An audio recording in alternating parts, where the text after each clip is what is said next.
Al abi bunu da al ya. Arabada var. Gel.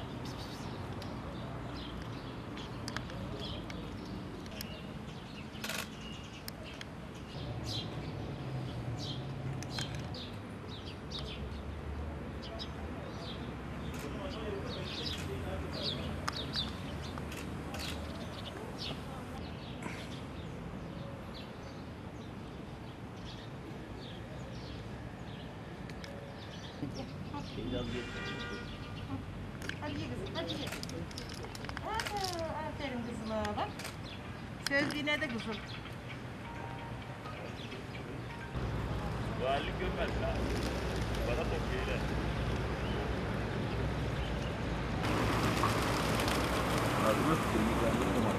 Aslında sadece korona günleri değil, biz Şahimiye Belediyesi olarak parklarımıza, cadde ve sokaklarımıza hem kedi evleri yaptık, hem kediler için ve sokak hayvanları için suluk ve yemlikler yaparak buralara yem bırakıyoruz. Su içmesini sağlıyoruz.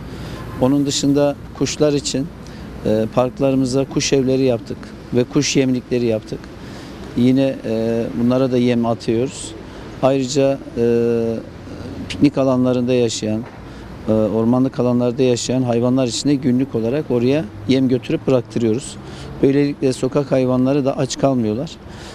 Çünkü onlar da bir canlı. Özellikle şu günlerde tabii daha da büyük önem arz etti. Çünkü lokantaların birçok yerin kapanmasıyla oralardan beslenen sokak hayvanlarının aç kalma ihtimaline karşı biz de Şahimiye Belediyesi olarak onlara yem dağıtarak, su dağıtarak aç kalmalarını engellemiş oluyoruz.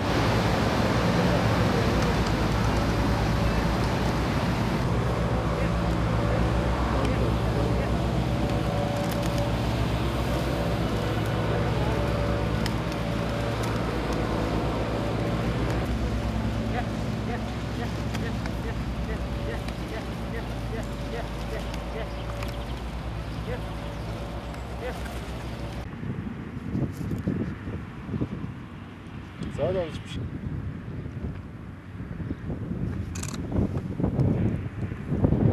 Oldu mu? Çekimi yapsın da.